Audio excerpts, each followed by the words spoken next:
네, 오늘 읽은 이 본문 말씀을 가지고 위로부터 난 지혜라는 제목으로 말씀을 증거하겠습니다. 오늘날의 시대는 여러 가치관의 혼란의 시대가 아닌가 생각을 해봅니다. 그래서 많은 사람들과 함께 대화를 해보더라도요, 한 가지 이슈에 대해서 여러 가지 생각들이 부딪히면서 정치적으로나 경제적으로나 사회적으로나 또 우리의 모든 일상의 측면에서 많은 가치관들이 부딪히는 그런 시대가 아닌가 생각해 봅니다. 어떤 목사님은 이렇게 얘기했습니다. 오늘날의 시대는 마치 사사기와 같은 시대다. 그래서 사사기의 중심 표현대로 각자 자기의 소견대로, 자기 소견에 옳은 대로 행하는 시대다. 자기 소견에 옳은 대로 주장하는 시대다. 이렇게 이야기를 하고 있습니다. 그런데요, 단순히 그런 혼란스럽다 상태로 표현되어지는 얘기를 뛰어넘어서 이제는 사람들의 마음이 완악하여서 그 혼란을 즐기는 시대가 아닌가 생각해 봅니다. 그래서 흐트러짐과 어그러짐과 그런 관계성들의 파괴를 통해서 오히려 사람들이 어떤 드라마의 주제를 만들어내고요, 이야기거리를 만들어내면서 그것을 물질화시키고 돈과 연결시키는 그러한 콘텐츠가 난무하는 어쨌든 그런 혼란의 시대가 아닌가 생각을 해보게 됩니다. 사람의 많은 생각들이 있지만 사람의 지혜는 한계가 있죠. 각자 자기의 경험과 자기가 알고 있는 것이 최고인 것처럼 보이지만 사실은요, 어느 더 큰 물, 더 많은 지식 가운데 나아가면 금세 그것들과 비교해 보더라도 내가 가지고 있는 생각이 참 얕다라는 생각들을 많이 하게 됩니다. 사람의 생각이 참 보잘것없다 할 때마다 제가 드는 예화인데요, 제가 전에 사역했던 교회가 상가 건물이 있었습니다. 근데 이 꼭대기층에 있다 보니까 이 뭔가 구조가 좀 잘못됐는지 냄새가 위로 계속 올라와서 화장실에 엄청나게 심한 냄새가 나는 거예요.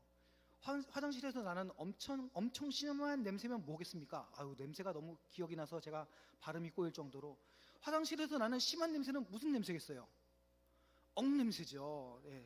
그래서 너무 괴로운 거예요. 심지어는 어느 날 주일날 예배를 드리는데도 그 엉냄새 때문에 졸 수 없을 정도로, 은혜죠. 네, 어쨌든 그 냄새가 너무 심하게 나는 겁니다. 그래서 고심하다가 해결을 해야 되잖아요. 그래서 고민하다가 이 창밖으로 연결되어 있는 이 환풍기를 밤새 틀어놓자, 하루 종일 틀어놓으면 괜찮다 이렇게 생각을 하고 제가 그걸 딱 틀어놔서 트는 거를 아예 딱 고정을 시켜놨어요. 그랬더니요, 부목사님께서 딱 어디 지금 뭐 하는 짓입니까? 막 이러면서, 이거 이렇게 밤새 틀어놓으면 불납니다. 이거 불나면 책임질 겁니까? 막 이러면서 막 엄청 막 저를 막 다그치시는 거예요. 그래서 생각해보니까 진짜 그럴 것 같은 거예요. 밤새 틀어놓으면 불날 것 같잖아요. 그래가지고 아이고 그러면 안 되지 이러면서 이제 제가 또 다시 그걸 딱 껐어요.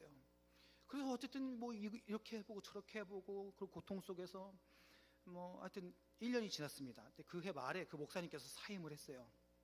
사임을 하고 그 다음에 또 새로 막 세신자들이 왔는데 새로운 어떤 장로님이 교회를 옮겨가지고 오셨어요. 근데 이 장로님이 이 건물 이런 거 막 되게 막 잘 아시는 그런 장로님이셨거든요.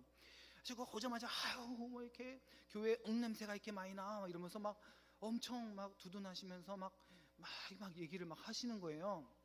그러다가 화장실 딱 오더니 요 환풍기가 있네 이러면서 탁 틀어놓으신 거예요. 그러면서 그 환풍기 트는 거를 탁 막아놓으시더니 이걸 밤새 틀어놓으면 냄새가 안 납니다 이러시는 거예요.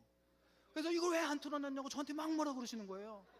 그래서 제가 작년 그 목사님 불러올 수도 없고 막 이래가지고 딱 이러는데 제 머릿속에 탁 드는 생각이, 야, 사람의 지혜란 그렇구나.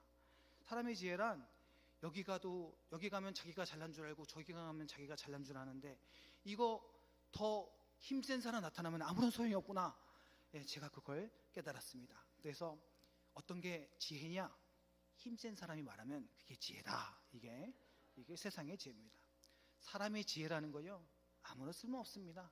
우리가 막 인생을 막 다 걸고 달려가는 그 길이 정말 내 길인지 우리가 어떻게 알 수 있겠습니까?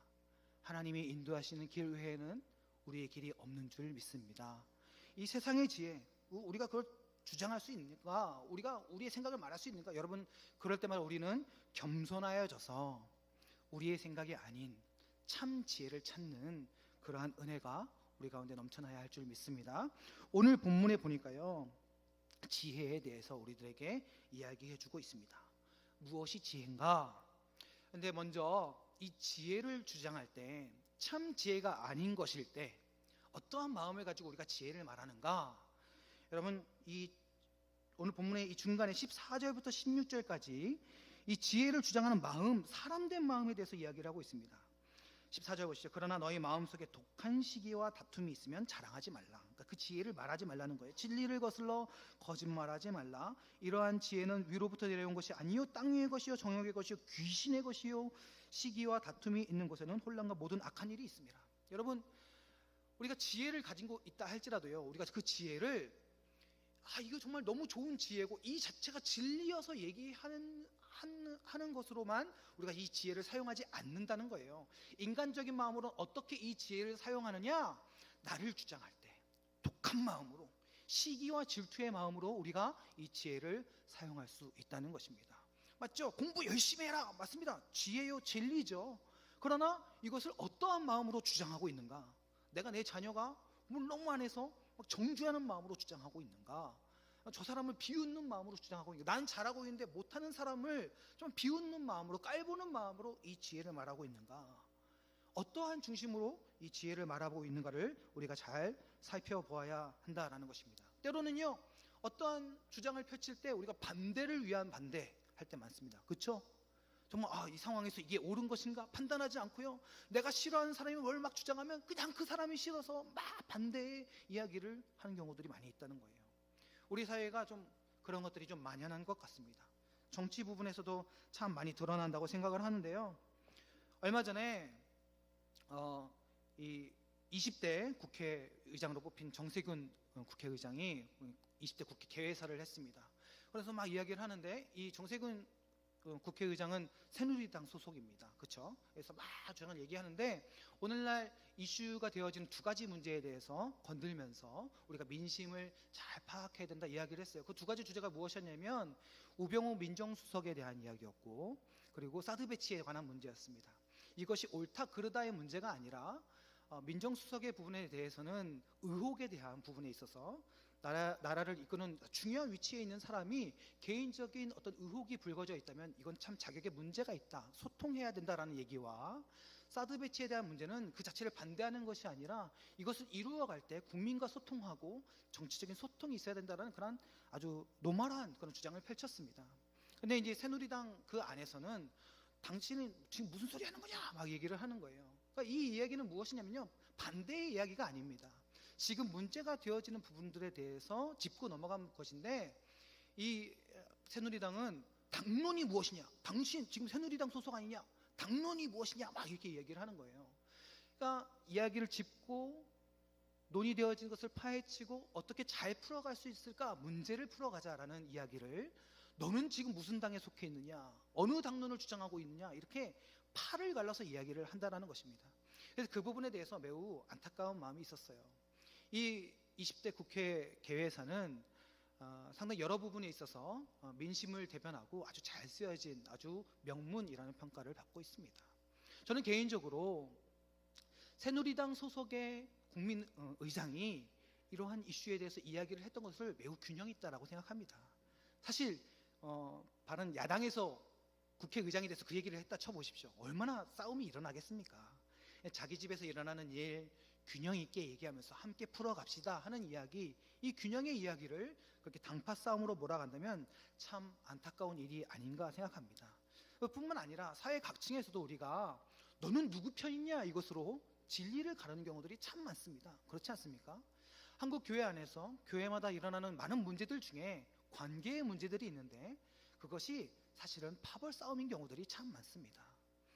우리가 이렇게 누구 편이냐, 사람의 기준대로 어느 것이 더 옳으냐, 인간적인 그런 마음이 아니라, 너는 무엇을 주장하느냐 이것이 아니라, 정말 우리 안에 있는 참 문제가 무엇인가 하나로 볼 수 있고, 또 그것을 풀어가기 위해서 누가 양보하고 누가 희생하고 누가 내려놓아야 될 것인가 하나 되어서 풀 수 있는 그런 지혜가 우리 가운데 필요한 것 같습니다. 그러나 사람의 지혜는 그렇다는 것이죠. 사람의 지혜는 결국 자기의 욕심, 인간된 마음, 자기의 바람들을 버릴 수가 없는 것입니다. 그래서 우리는 이 지혜를 따질 때, 우리가 함께 생활하고 신앙생활하는 믿음의 지혜를 따질 때 우리는 무엇을 살펴보아야 하냐면, 우리가 함께 가는 것이 무엇인가, 나를 제외한 참다운 지혜가 무엇인가를 우리가 스스로 살펴보고 항상 하나님 앞에 구하는 그러한 믿음의 기도가 필요하다라는 것입니다. 그렇다면 오늘 본문은 우리들에게 그 지혜가 무엇이라고 설명하고 있는가? 여러분 보십시오. 우리가 가져야 할 참다운 지혜란 무엇인가? 그 특징이 있습니다. 첫 번째 특징은 무엇이냐면요, 그 우리가 가져야 될 참다운 지혜는 우리 안에서 생성된 지혜, 우리가 생각하는 그 지혜가 아니라 어디로부턴가 온 지혜다라는 것입니다. 여러분, 이것은 우리 안에서 우리가 만들어낸 것이 아닙니다. 우리가 가지고 있는 참 지혜는요, 누구로부터 받은 것, 다른 말로 표현하면 어디로부터 우리 안으로 들어온 것입니다. 17절 말씀 우리 같이 함께 한번 읽어보겠습니다. 시작. 오직 위로부터 난 지혜는 첫째 성결하고, 다음에 화평하고 관용하고 양순하며 긍휼과 선한 열매가 가득하고 편견과 거짓이 없나니. 자, 보십시오. 지혜를 설명하고 있습니다. 그런데 이 지혜가 어디로부터 왔다고요? 위로부터 온 것입니다. 위로부터 온 것. 우리의 능력, 우리의 생각, 우리의 근원과 상관이 없습니다. 우리 안에 있는 생각과 우리의 지식과 상관이 없는 위로부터 주신 지혜다라는 것입니다. 사람의 지혜가 아닌 것입니다. 여러분, 이것을 잘 기억하셔야 됩니다. 우리의 생각대로, 우리의 말대로 이 지혜가 이루어진다면 사실은 어느 순간은 좋은 말 할 수 있습니다. 그런데 사람의 지혜의 특징은요, 점점 변질되어져 갑니다. 점점 우리 자신이 커갑니다. 내 안에서 나온 말이라는 것을 감출 수가 없는 것이죠. 그래서 결국 교만의 역사로 우리를 끌고 가게 되는 것입니다. 그래서요, 앞절에 이것을 무엇으로 얘기를 한 것이냐? 땅에서부터 난 지혜다라고 얘기를 한 것입니다. 그러나 위로부터 난 지혜는 우리의 생각을 뛰어넘는 것입니다. 우리의 사고를 뛰어넘는 것입니다. 우리의 모든 경험을 뛰어넘는 것입니다. 그래서 이 지혜는요, 특징은 우리의 안에서 난 것이 아니라 어디로부터 온 것이다. 말씀에 의하면 위로부터 주신 것, 위로부터 내려온 지혜다라는 것입니다. 두 번째, 이 지혜의 특징, 우리가 믿음의 삶을 통해서 우리 안에서 얻게 되어지는 이 지혜의 특징은 무엇이냐면, 그 지혜가 무엇을 가져오는가를 봐야 된다는 것입니다. 여러분, 독한 마음으로, 인간된 마음으로 주장하는 지혜는요, 그 순간 어떤 호기로움과 어떤 힘으로 이길 수는 있습니다. 하지만 그 열매가 무엇인지를 봐야 되는 것입니다. 그 승리가 과연 우리들에게 무엇을 주는가? 정말 모두가 화평하고 모두가 그 지혜로 말미암아 누림이 있는가를 살펴봐야 된다는 것이죠. 오늘 우리가 함께 읽은 말씀, 우리가 17절 지혜는 첫째부터 다시 한번 읽어보겠습니다. 시작. 첫째 성결하고, 다음에 화평하고 관용하고 양순하며 긍휼과 선한 열매가 가득하고 편견과 거짓이 없나니.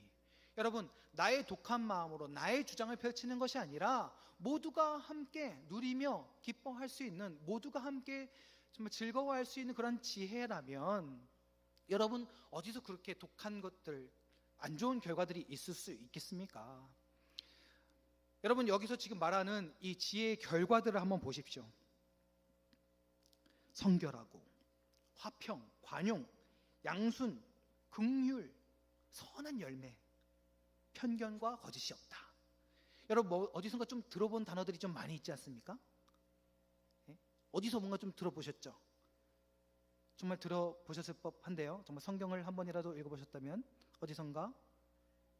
갈라디아서 몇 장입니까? 5장이야. 청년 쪽에서 소리가 나야 되는데 우리 청년들은 겸손해서 어르신들 말씀하시라고 이렇게 다 알고 있는데 참 이마에 다 써 있거든요. 갈라디아서 5장인데 말을 안 하고 있더라고요, 일부러. 아유, 어찌나 겸손한지. 네, 그렇습니다. 갈라디아서 5장에 보면 뭐가 나옵니까? 성령의 열매가 나옵니다. 기억하시죠? 시작. 우리 청년들 계속 겸손해. 말을 안 하고 이마로만 계속 얘기하고. 네.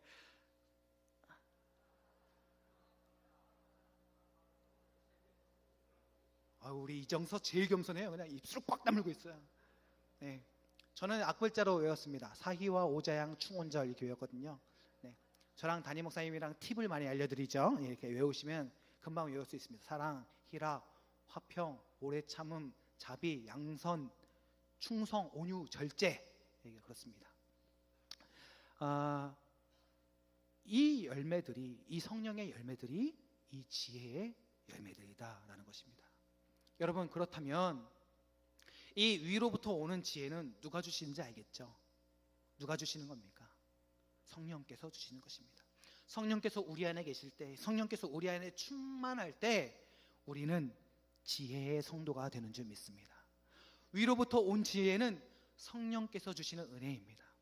성령께서 주시는 은혜, 그 지혜로, 위로부터 오는 지혜로 충만한 사람은 곧 다시 말해서 성령 충만한 자인 줄 믿습니다. 여러분, 그러므로 우리가 이 혼란한 시대에 이런 가치적으로 정말 혼란한 이 시대를 살아가면서 우리가 하나님 앞에 구해야 되는 지혜가 무엇일까요? 성령의 충만함입니다. 여러분, 믿음의 성도가 이 마지막 때를 살아가며 승리할 수 있는 방법은 성령의 충만함밖에 없습니다. 여러분, 그런데 우리는 무엇을 쫓고 있습니까? 여러분, 우리는 어려움이 생길 때마다 무엇이 필요하다라고 우리의 본능이 생각해냅니까? 이것이 좀 있었다면, 이런 생각 들 때 여러분 무엇이 제일 먼저 생각듭니까? 내게 좀 능력 있는 사람이 있었다면, 내게 좀 탤런트가 있었다면, 내게 좀 돈이 있었다면, 여러분 이런 생각 드시지 않습니까? 여러분, 제가 그 페북을 보니까요, 제 마음에 되게 자유한 그런 어떤 사람을 보았는데, 젊은 부부예요. 여자아이 애가 하나 있습니다. 사회운동, 환경운동을 하던 두 부부인데, 이 사람들이 도시 환경 속에서 살아가면서 환경 일을 하다가 도무지 못 살겠다 이래가지고요, 어디로 들어가냐면 산속으로 들어갔습니다. 젊은 부부가 30대 초중반 이렇게 됐을 거예요. 얼마나 하고 싶은 게 많겠습니까? 그런데 그 도시 생활을 버리고 산골로 들어갔어요. 산골로. 전기가 안 들어옵니다. 물도 안 나와요. 가스도 없습니다. 아무것도 없는, 해지면 불 꺼지는 거예요. 뭐 호롱불 켜고 뭐 그렇게 지내는지 모르겠는데, 해지면 불 꺼지고요, 해 뜨면 불 켜지고요, 그렇게 지냅니다. 젊은 부부가요. 옷 그냥 허름하게 입고 밥 메고 이렇게 하면서 지내요. 그래도 이제 세상 사람들과 좀 소통은 또 해야 되니까, 자기들도 사회인이잖아요. 해야 되니까 뭘 하냐면 좀 싸구려 태양전지, 태양열 받아가지고 전기 채우는 그거 판을 하나 샀어요. 그래서 어디다 다 설치해놓고 거기다가 스마트폰 하나만 딱 맨날 충전하는 거예요. 그래서 그 스마트폰으로 이제 페이스북에다가 자기들이 그 시골 생활, 이건 전원 생활도 아닙니다. 원시 생활이에요. 원시 생활. 이 시골 생활을 어떻게 하는지를 페북으로 이렇게 다 이렇게 생활을 올리는 겁니다. 제가 그것을 다 보면서 아내와 대화를 하면서 그 생각을 했어요. 사람이 진짜 삿입에 거미줄 치지는 않겠구나. 어떻게 살다가 우리가 망해도 저 산골 빈집 들어가면 저렇게라도 살 수 있겠구나. 얼마나 마음에 자유함이 찾아오는지 모릅니다. 이 도시 속에서, 이 형성되어진 사회 속에서, 그리고 그 안에 있는 가치관 속에서 우리가 얼마나 많은 이 땅의 지혜로 물들어서 우리가 근심하고 걱정하며 살아가는지 모릅니다. 여러분, 하나님이 우리를 버리지 않으시면 우리는 망하지 않습니다. 만약 오늘 우리가 망한다면 그것은 주께서 우리를 부르시는 것이죠. 신자의 망함이 망함입니까? 신자의 죽음이 죽음입니까? 천국 백성의 시작 아닙니까? 할렐루야. 얼마나 큰 은혜입니까? 여러분, 하나님 믿는 백성은 망하는 법이 없습니다. 하나님께서 우리를 책임져 주십니다. 이 땅의 지혜, 땅으로부터 난 죽음의 지혜 말고 위로부터 난 지혜, 성령의 충만함으로 우리 가운데 주시는 그 은혜의 지혜가 충만한 믿음의 삶이 되시기를 간절히 소망합니다. 세상의 지혜에 붙들리지 말고 제발 하나님이 어떠하신 분인가에 미쳐서, 성령 하나님의 충만함에 미쳐서 다윗처럼 모든 것을 다 벗어버리고 옷을 찢어서라도 성령의 충만함 아니면 안 된다고 울며 불며 기도할 수 있는 믿음의 지혜가 오늘 이 마지막 때에 우리 가운데 회복되어지길 간절히 소망합니다. 여러분, 하나님을 찾아야 하는 그런 시대입니다. 하나님만 붙들어야 하는 그런 시대입니다. 눈에 보이는 지혜, 땅의 지혜로 나를 치장하는 것이 아니라 성령 충만함으로 우리를 채워야 하는 그러한 시대입니다. 여러분 압니다. 힘들지요. 우리가 감내해야 하는 인생의 무게, 삶의 고난, 우리의 어떤 불안전함과 나의 불만족들 여러분 많습니다. 여러분 그러나 우리는 성령의 충만함으로 하늘로부터 오는 지혜 바라봐야 하는 줄 믿습니다. 우리 주님 바라보는 자, 하나님 알아가는 자, 여러분 그 힘으로 말미암아 우리가 이 땅을 버텨낼 수 있는, 아니 버텨낼 뿐만 아니라 그리스도의 향기, 그리스도의 편지가 되어져서 그 하나님의 살아계심을 증거하는 믿음의 백성이 되어지는 줄 믿습니다. 여러분 13절에 우리들에게 그렇게 요청하고 있습니다. 그 행함을 보이라. 우리 안에 성령 충만함의 지혜를, 그 행함을 보이라 우리들에게 이야기하고 있습니다. 말하였던 성령의 열매와 더불어 18절에 말하고 있는 의의 열매, 성령의 충만한 자, 하늘로부터 오는 지혜로 살아가는 자는 그러한 믿음의 의의 열매 맺는 믿음의 삶을 살게 되는 줄 믿습니다. 말씀을 마치겠습니다. 우리의 지혜 두 가지 특징이 있습니다.